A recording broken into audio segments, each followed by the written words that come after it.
మీ ఎలాంటి వ్యాపార ప్రకటనలకైనా వెంటనే మా ఛానల్ సంప్రదించండి. నమస్తే. ఈరోజు మన స్టూడియోలో ప్రముఖ తంత్ర జ్యోతిష్యులు, జ్యోతిషరత్న, జ్యోతిష సామ్రాట్ చింతా రుక్మాన్ గదరావు గారు మనతో ఉన్నారు. సో గురువు గారితో మాట్లాడేద్దాం. నమస్కారం గురుగారు. మాతృదేవోభవ, పితృదేవోభవ, ఆచార్య దేవోభవ. ఓం నమో మాందీశ్వరాయ నమః. గురుగారు, ఆగస్టు మాసం, విశేషంగా శ్రావణ మాసం, కన్యా రాశి వారి పరిస్థితి ఎలా ఉండబోతుంది? ప్రజెంట్ వీళ్ళ టైం ఎలా నడుస్తుంది? ఏ గ్రహాలు బాగా అనుకూలిస్తున్నాయి? ఓవరాల్గా ఎలాంటి జాగ్రత్తలు, పరిహారాలు తీసుకుంటే బాగుంటుంది అంటారు? 2025 ఆగస్టు మాసము కన్యారాశి వాళ్లకు ఎలా ఉంది అని చెప్పుకునే దాని ముందు వీళ్ళ యొక్క సహజ లక్షణాలు కొన్ని మనము చెప్పుకున్న తర్వాత వీళ్ళ మాసఫలాలు చెప్పుకుందాము. కన్యారాశి అంటే కాలపురుషునికి 6వ రాశి, అంటే 6వ స్థానం జ్యోతిశాస్త్రరీత్యా శత్రు రోగ రుణాలను తెలియజేస్తుంది. కన్య అంటే పరిపక్వతకు అపరిపక్వతకు మధ్యలో ఉన్నటువంటిది కన్య. అంటే పూర్తి జ్ఞానం ఉంటుందా? ఉండదు. పూర్తి అమాయకత్వం ఉంటుందా అంటే ఉండదు. వీళ్ళు చాలా సున్నితత్వమైన మనుషులు అనమాట. వీళ్ళు చిన్న విషయాన్ని కూడా హట్ అయిపోతారు. పౌరుషం చాలా ఎక్కువ వీళ్ళకు. ఎందుకంటే ఉత్తరా నక్షత్రంతో ఈ రాశి ప్రారంభమవుతుంది. ఉత్తరా నక్షత్రము సూర్యభగవానుడిది. చాలా ప్రౌడ్గా ఉంటారు, చాలా ప్రెస్టేజ్గా ఉంటారు. వీళ్ళ తప్పు ఎత్తి చూపిస్తే మాత్రం వీళ్ళు ఎట్టి పరిస్థితులను ఒప్పుకోరు. ఇదే ఈ కన్యా రాశి వాళ్ళకు ఏదైనా శుభకార్యాలు తీసుకుంటే కన్యా లగ్నంలో కానీ పెట్టుకోకూడదు, ఎవరు కూడా పెట్టుకోకూడదు. ఎందుకంటే ఈ కన్య అనేది కాలపురుషునికి 6వది, శత్రు రోగ రుణస్థానము. అందులో లగ్నం పెట్టుకోకూడదు. ఎందుకంటే ఈ కన్యారాశికి బాధకాధిపతి గురువు, జ్యోతిశాస్త్రంలో శుభగ్రహమైన గురువు బాధకాధిపతి. ఆయన 5వ స్థానంలో నీచ పొందుతాడు మకరంలో. ఇక 2వ శుభగ్రహమైన శుక్రుడు ఈ రాశిలోనే నీచ పొందుతాడు. అంటే ప్రధాన శుభగ్రహాలైనటువంటి ధనకారకులైనటువంటి గురు శుక్రులు ఈ రాశిలో ఒకరు నీచబడితే ఈ రాశికి ఒకరు బాధకాధిపతి 5వ స్థానంలో నీచబడతాడు గురువు. అదేవిధంగా లాభస్థానంలో కుజుడు నీచబడతాడు. అంటే లాభాలు వచ్చేటువంటి ప్లేస్లో కుజుడు నీచబడతాడు. అదృష్టం నుంచి 5వ స్థానంలో గురువు నీచబడతాడు. రాశిలోనే శుక్రుడు నీచబడతాడు. కాబట్టి ఇది శత్రు రోగ రుణస్థానం. అటని వీళ్ళేం చింతించాల్సిన అవసరం లేదు. ఈ రాశి వాళ్ళు చింతించాల్సిన అవసరం. శుభకార్యాలకు ఈ లగ్నం పెట్టుకోకూడదు అనేది మా పరిశీలన అంతే.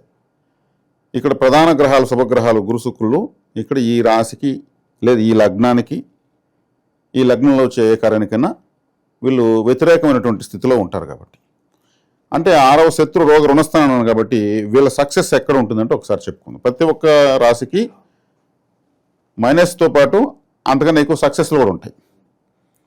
వీళ్లకు అప్పు అనేదే వరం. ప్రతి ఒక్కటి అప్పు చేస్తూ అభివృద్ధి చేస్తూ కానీ వచ్చారంటే అంటే శత్రు రోగ రుణస్థానం కాబట్టి వీళ్ళు చేయకపోయినా వీళ్ళు ఖచ్చితంగా వీళ్ళకి అప్పు ఉండే తీరుతుంది. లైఫ్లో వీళ్ళు ఏదో ఒక అప్పు కడుతూనే ఉంటారు. దాన్ని కానీ అభివృద్ధి పరంగా కానీ అప్పు పెట్టగలిగితే ఖచ్చితంగా అభివృద్ధి చెందుతారు. నంబర్ ఆఫ్ కంపెనీస్, పెద్ద పెద్ద కార్పొరేట్ కంపెనీస్ డబ్బులు 1000 కోట్లు ఉంటే కూడా కంపల్సరీ బ్యాంక్ లోన్ పెడతారు. వాళ్ళు బ్యాంక్ లోన్ లేకుండా ఉండరు. అది వరంగా మార్చుకుంటారు. వాళ్ళు జెన్యున్గా ఆ అప్పు తీరిపోతుంది. మళ్ళీ బ్యాంక్ ఇంకా కూడా ఎక్కువగా డబ్బులు ఇస్తూ ఉంటుంది, ఇంకా డెవలప్మెంట్ ప్రాజెక్ట్స్కి. సేమ్ అలాంటి రాసేది. కాబట్టి వీళ్ళకు అప్పు అనేది ఒక వరంగా మార్చుకోగలిగితే వీళ్ళు సక్సెస్. అప్పులు లేని జీవితం అదృష్టవంతమైంది అంటారు కదా. కన్యా రాశిలో కానీ కన్యా లగ్నంలో పుట్టిన వాళ్ళకు ఈ వీడియో చూసిన తర్వాత తెలుస్తుంది. ఖచ్చితంగా వాళ్ళు ఎప్పుడు ఏదో ఒక అప్పు ఉంటుంది. అది వాళ్ళు బాధపడకూడదు, నిందించకూడదు. దాన్ని అభివృద్ధి వైపు మరల్చారంటే మాత్రం అప్పుని మళ్ళీ అప్పు తీర్చే శక్తి వీళ్ళకి ఆటోమేటిక్గా వస్తుంది. దాన్ని వృధా చేస్తే ఎవరైనా ఇబ్బందే, అది తెలిసిన విషయమే. కానీ కన్యారాశి వాళ్ళకి ఎస్పెషల్లీ దాన్ని అభివృద్ధి పదం వైపు వీళ్ళు పెట్టగలిగితే ఖచ్చితంగా వీరు మంచి స్థాయికి వెళ్తారు.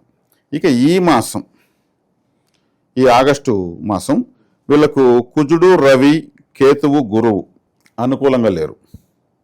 అనుకూలంగా ఉన్న గ్రహాలు రాహువు, బుధుడు, శుక్రుడు, శని. ఈ రాహువు 6వ ఇంట్లో చాలా బలంగా ఉన్నాడు. ఈ రాశికి మంచివాడు. శని కూడా 6, 7 స్థానాల్లో 7వ స్థానం పక్కన 6వ స్థానం వైపు వస్తున్నాడు. పాపగ్రహాలకు 6వ స్థానం బలం ఎక్కువ. అదేవిధంగా ఇక శుక్రుడు 10వ ఇంట్లో ఉన్నాడు. అంటే భాగ్యాధిపతి, కోణాధిపతి కేంద్రంలోకి వచ్చాడు. అది మంచిది. ఇక శనేశ్వరుడు మనం చెప్పుకున్నాం ఏమని, అనుకూలంగానే ఉన్నాడు 6వ స్థానం అనేసి. ఇక కుజుడు, రవి, కేతువు, గురువు కొంచెం వ్యతిరేకంగా ఉన్నారు. దీన్ని బట్టి చూస్తే వీళ్ళకు ఈ మాసం ప్రధాన గ్రహాలైనటువంటి రాహువు, ఎప్పుడైతే రాహు బలంలోకి వస్తారో జాతకులు, అది గోచరంలో కావచ్చు, జన్మ జాతకంలో కావచ్చు, ఇతర గ్రహాలను పనిచేయనీడు. బలంలో రాహువుని మించిన గ్రహం లేదు. రాహుకారకత్వాలే ఎక్కువ. కలియుగం రాహుదే అనేది మేము నమ్మే సిద్ధాంతం. తంత్రదోషం ఏమి నమ్ముతుందంటే కలియుగం రాహుది, కింగ్ ఆఫ్ ద కలియుగం రాహు. ఈ రాశికి ఒక విధంగా ద్వితీయ భావాధిపతి అని చెప్పొచ్చు. ద్వితీయ భావాధిపతి శుక్రుడే, కానీ శుక్రుడికి కూడా లేనంత అధికారము శుభత్వము రాహుకు ఉంది. ద్వితీయ స్థానం తులలో స్వాతి నక్షత్రం 4 పాదాలతో పూర్ణంగా ఉంది. కాబట్టి రాహు 6వ ఇంట్లో ఉన్నాడు. కాబట్టి ఇంకా ఆ పక్క గురువు అన్నా ఉన్నాయి, ఇంకెవరన్నా ఉన్నాయి. ఎలాంటి ఫలితాలు ఉంటాయి అంటారు? బాగుంటాయి రాహు, అద్భుతమైన శుభ ఫలితాలు. 6వ ఇంట్లో రాహువు, అందున మూల త్రికోణ రాశి. ఈ కన్యా రాశి వాళ్ళకి ఒక విధంగా జాక్పాట్ అని చెప్పొచ్చు. రాహువు ఇప్పుడు కానీ వీళ్ళకి లాభంలోకి వచ్చినా అసలు అష్టమంలో కూడా ఉండలేండి, వీళ్ళని అంతగా ఇబ్బంది పెట్టడు. ఎందుకంటే ఈ రాశికి రాహు శుభగ్రహము, 6వ స్థానంలో మూల త్రికోణం అవుతాడు. శత్రువులను ధ్వంసం చేసేస్తారు, శత్రునాశనం జరిగిపోతుంది. శత్రువు కూడా మిత్రుడుగా మారే అవకాశం ఉంటుందా? శత్రువు కూడా మిత్రుడిగా మారే అవకాశం, మిత్రులుగా మారాల్సిందే, సరెండర్ అవ్వాల్సిందే. ఈ సమయంలో కన్యా రాశుల కోర్టు కేసులు ఏదైనా ఉన్నాయంటే కూడా వీళ్ళకి అనుకూలంగా వస్తుంది. అందున ఇంకోటి ఏమంటే వీళ్ళకి వ్యక్తిగత జాతకంలో ఏదైనా వ్యతిరేక దశ జరుగుతూ ఉన్నప్పుడు, ఈ గోచార ఫలితం లేని ఇలా చెప్తున్నాడు మనకేంది ఎలా ఉంది అనుకున్నప్పుడు, కోర్టుకు వెళ్ళేటప్పుడు ఎడమ కాల్లో 2 గోర్లు కత్తిరించి పారేసిపోతారు. ప్రాచీన కాలం నుంచి ఉన్నటువంటి ఇది ఒక తంత్రం. ఎగురుతున్న మధ్యస్థాలకు, వాదోపవాదాలకు, కోర్టుకు, వాయిదాలకు వెళ్ళే వాళ్ళు ఎడమ కాల్లో ఒక 2 గోర్లు సింపుల్గా అలా కత్తిరించి పారేసిపోవడం వల్ల అవతల వ్యతిరేకంగా ఉన్న పరిస్థితి మనకు అనుకూలం అవుతుంది. మరి అది రహస్యమైనటువంటిది. కాబట్టి అలా చేసుకోవచ్చు. రాహు విడిదిరిగి 6లో ఉన్నాడు కాబట్టి శత్రు నిర్జనం అయితే జరుగుతుంది, రుణనాశనం అవుతుంది, రోగనాశనం కూడా అవుతుంది. ఆర్థిక స్థితిగతుల పరిస్థితి ఏంటంటారు? ఇప్పుడు రుణం తీరిపోతుందంటే డబ్బు వస్తేనే కదా రుణం తీస్తారు. ఇప్పుడు రుణం ఉంది, రుణం నాశనం అయిపోతుంది. అది ఎప్పుడు ఎట్లా నాశనం అవుతుంది? డబ్బులు వస్తేనే నాశనం అవుతుంది. సో ఇక నుంచి డబ్బు అయితే రూపాయి నిలబడుతుంది అంటారా?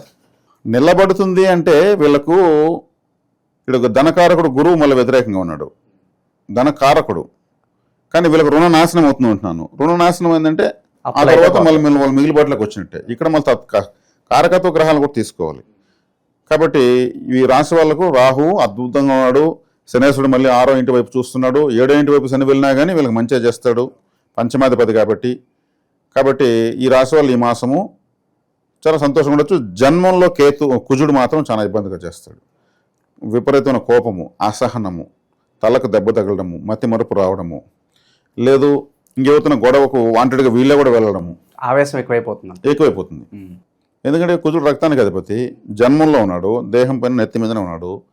అప్పుడు ఆయన కుజుడు కూడా మేషరాశికి అధిపతి కాబట్టి, తలకు సంబంధించిన గ్రహం కాబట్టి ఆవేశాలు లోను కాకుండా ఉన్న ఒకటి వీళ్ళు చేసుకోవాలన్నట్టు వ్యక్తిగత పరిహారం. ఇక వ్యాపారస్తులకు ఏదైనా సూచన ఉందా? వ్యాపారస్తులకు బుధుడు లాభంలో ఉన్నాడు, రాశ్యాధిపతి లాభంలో ఉన్నాడు. అలా రాశ్యాధిపతి లాభంలో ఉంటే అద్భుతమే కదా. బుధుడు లాభస్థితి, శుక్రుడు 10వ ఇంట్లో శుక్రుడు అమల యోగము. మరి బుధుడు శుక్రుడు బాగున్నారు, శని రాహులు బాగున్నారు. ఈ రాశికి ప్రధాన గ్రహాలన్నీ బాగా ఉన్నాయి. కాబట్టి ఇక్కడ శనివర్గ రాశిది. శని వర్గానికి చెందినటువంటి బుధుడు, రాహువు, శని, శుక్రుడు బాగా బలంగా ఉన్నారు. సింపుల్గా వ్యతిరేక గ్రహాలు ఎంత వ్యతిరేకంగా ఉన్నాయి, ఇక్కడ అనుకూలించాలని సపోర్ట్ చేయాల్సిన గ్రహాలకు బలం వచ్చేసింది. అప్పుడేమవుతుంది, ఒక కుజుడు లగ్నంలో ఉండి ఆవేశాన్ని, ఓవర్ కాన్ఫిడెన్స్ని, అతి వేగాన్ని చూపిస్తాడు. ఎందుకంటే కుజుడికి ఆ స్థితి ఉంది. కుజుడు శని చూసుకుంటున్నారు. శని వక్రించున్నా కానీ కుజుడు చూపు శని మీద, శని చూపు కుజుడి పైన ఉంది. సెల్ఫ్ ఫైటింగ్ ఉంటుంది వీళ్ళకు. సెల్ఫ్ ఫైటింగ్ అంటే వీళ్ళతో వీళ్ళకి పడుతూ ఉంటారు, వీళ్ళతో మాట్లాడుకుంటూ ఉంటారు. నేను వాడిని ఇలా చేస్తా అలా చేస్తాను, వీళ్ళు సింగిల్గా మాట్లాడుకుంటూ ఉంటారు. ఆ తత్వాన్ని, ఆ సెల్ఫ్ ఫైటింగ్ ఇచ్చేది కుజశనులు చూసుకుంటే వాళ్ళ యుద్ధ గ్రహాలు. దీనికి విరుగుడేమంటే వీళ్ళింట్లో కుజశనులు యుద్ధ గ్రహాలు ఉన్నాను కాబట్టి యుద్ధం అంటే ఏమి, దేంతో చేస్తారు? ఆయుధాలతో చేసుకుంటారు. వీళ్ళింట్లో అదేదో ఎరగడలు తరిగి ఇవ్వడం మంచిది, బెండకాయలు తరిగడం మంచిది, కూరగాయలను వీళ్ళే తరిగి ఇవ్వడం మంచిది. ఒక ఆయుధం పట్టుకుని ఏదో ఒక పని చేయాలి. లేదు ఒక బొమ్మతో పాకెత్తుకుని బెలూన్స్ కాల్స్తూ ఉండడం, ఒక 10 బెలూన్స్ అని కాల్చాలి. లేదు ఒక చికెన్ సెంటర్ కాడకు, మటన్ సెంటర్ కాడకు వెళ్ళి ఫ్రెండ్స్ ఎవరైనా ఉంటే ఆడ చూస్తుండాలి, వాడు కట్ చేసి చూస్తుండాలి. అది పరిహారం అవుతుంది. ఇది వ్యక్తిగత పరిహారం. అంటే కుజశనుల యొక్క చూపు యుద్ధ స్థితి కాబట్టి ఇది ఆచరణ పెట్టి చూస్తే మాత్రం రిలాక్సేషన్ ఉంటుంది. మేము చికెన్ తినము, మటన్ తినము, శాకాహారం అంటే ఇంట్లో కూరగాయలు కత్తిరించేవండి చక్కగా. ఇంటి వాళ్ళకి సహాయపడినట్టు ఉంటుంది. జమ్మని ఇప్పుడు ఎర్రగడ్డలకు సెట్ నీళ్ళు రావడం లేదు, అన్ని హైబ్రిడ్ ఎర్రగడ్డలు వచ్చేసినాయి. ఒకప్పుడు ఇంట్లో ఒక్కరి కోసం ఇల్లంతా కళ్ళు కత్తిరించేట్టు వచ్చేవి నీళ్లు. కాబట్టి మీరు ఎర్రగడ్డలు కూడా హ్యాపీగా కోయచ్చు. కాబట్టి ఇది వ్యక్తిగత పరిహారం. కుజుడు లగ్నంలో ఉన్నాడు కాబట్టి, రాశిలో ఉన్నాడు కాబట్టి ఇది ఈ రాశి వాళ్ళకి ఈ మాసం చక్కటి ఫలితాలు చూసి సూచిస్తాం. సో వివాహం ఎవరైతే చేసుకోవాలనుకుంటున్నారో మంచి ఫలితాలు ఉండబోతున్నాయి అంట. వివాహం బాగానే ఉంటుందండి. ఎందుకంటే శుక్రుడు మన పురుషులకు ఎవరు భార్యకారకుడు శుక్రుడు 10లో ఉన్నాడు, బాగానే ఉంటుంది. ఎందుకంటే ఇప్పుడు కుదుర్చుకునే సంబంధాల్లో వారి స్థితికి తగిలినట్టు ఏదో కొంత పెట్టే వల్ల దొరుకుతారు. ఈ కట్న కానుకలు అంటూ ఉంటారు కదా, అంటే వీళ్ళ ఆర్థిక పరిస్థితిని అర్థం చేసుకుని వీళ్ళకి తగినంతగా వీళ్ళు ఇచ్చేటువంటి సంబంధం దొరుకుతుంది. గురు శుక్రులు ధనకారకులు 10వ ఇంట్లో కర్మస్థానం ఉన్నారు. అమ్మాయిలకే కొంచెం ఆలస్యం చేసుకుంటే మంచిది. ఎందుకంటే భర్త కారకుడు జన్మంలో ఉన్నాడు కాబట్టి డెసిషన్ కన్ఫ్యూజ్గా తీసుకుంటారు. ఎందుకంటే కుజుడు ఆ స్త్రీలకు పురుషులకు ఇద్దరికి సీరియస్గా చూస్తారు మన మాస ఫలితాలు. అన్ని పురుషులకైనా అన్నట్టు మనం చెప్పినట్టు ఉండకూడదు. కాబట్టి స్త్రీలకు ఎత్తుకుంటే భర్త కారకుడు కుజుడు జన్మంలో ఉన్నాడు కాబట్టి వీళ్ళు సలహాదారుని తీసుకోవడం బెటరు. సొంత నిర్ణయం చేసుకుంటే అందులో కరెక్ట్గా బ్యాలెన్స్ అవ్వలేరు.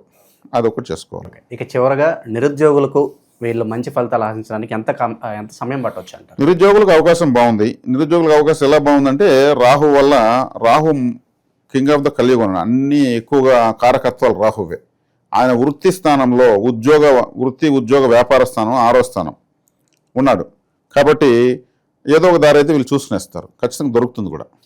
ఇక పరిహారాలు చెప్పబోయే ముందు ఎవరైతే దీర్ఘకాలం నుంచి పెళ్లి కానివారు ఎదురు చూస్తున్నారో 30 వయసు దాటినో వాళ్ళకి ఈ శ్రావణ మాసంలో పెళ్ళి అవ్వడానికి మంచి రెమెడీ ఏదైనా అవకాశం ఉంది. ఎందుకంటే 30 సంవత్సరాలు దాటిన తర్వాత ఆలస్య వివాహం అవుతుంది. ఆలస్య వివాహానికి కారకుడు శనేశ్వరుడు అవుతాడు. ఆయన మందస్థిత గ్రహం కాబట్టి ఆయన డైరెక్ట్గా రాశినే చూస్తాడు కాబట్టి ఖచ్చితంగా సెట్ చేస్తాడు. యుక్త వయసులో ఉన్న వాళ్ళకు శని పెళ్లి చేయడు, ఆయనే వృద్ధ గ్రహం. ఆయన రాశిని చూస్తుంటే ఈ రాశికి శుభకారకత్వ గ్రహం, పంచమాధిపతి కాబట్టి శని చూస్తున్నాడు కాబట్టి 30 దాటిన వాళ్ళకి మీరు ప్రత్యేకంగా అడిగారు కాబట్టి ఖచ్చితంగా వివాహం సెట్ అవుతుంది. ఇక విశేషంగా ఎలాంటి దైవారాధన అలాగే ఎలాంటి పరిహారాలు చేసుకోవడం వల్ల ఇంకా మంచి ఫలితాలు ఉంటాయి ఈ రాశి వాళ్ళకు ఉంటాయి అంటే? దుర్గారాధన, కాలభైరవారాధన, దుర్గాష్టకము, కాలభైరవాష్టకం హ్యాపీగా చదువుకోవచ్చు. వీళ్ళు ఆ వాల్ పేపర్స్ కూడా అమ్మవారి స్వామివారి ఫోటో పెట్టుకోవచ్చు. ఓవరాల్గా కన్యా రాశి వారికి ఈ ఆగస్టు మాసం ఏ విధంగా ఉండబోతుందో మీ మాటలు అద్భుతంగా వివరించారు. ధన్యవాదాలు గురుగారు. ధన్యవాదాలు.